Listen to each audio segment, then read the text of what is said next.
Hello there you guys, welcome back to Rollington and tu canal en español.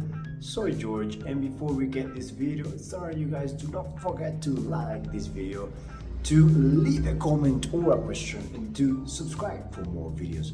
Alright you guys, I got a very quick episode yet again. Todos mis episodios son muy rápidos, ¿no?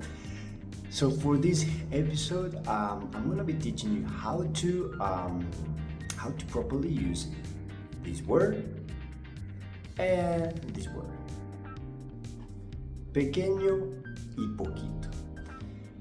Whenever I have students starting from like scratch, from like cero, desde cero, siempre los estudiantes tienen un pequeño problema entre pequeño y bonito.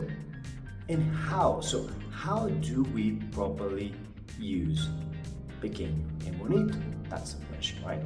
So when it comes to size, when it comes to whether something is like high, tall, short, okay, we can use pequeño.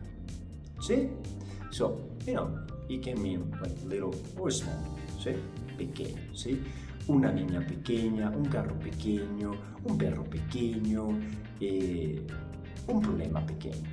Now, when it comes to amount, because poquito or poco or poquito, you can use poco or poquito, the word is actually an adverb, okay?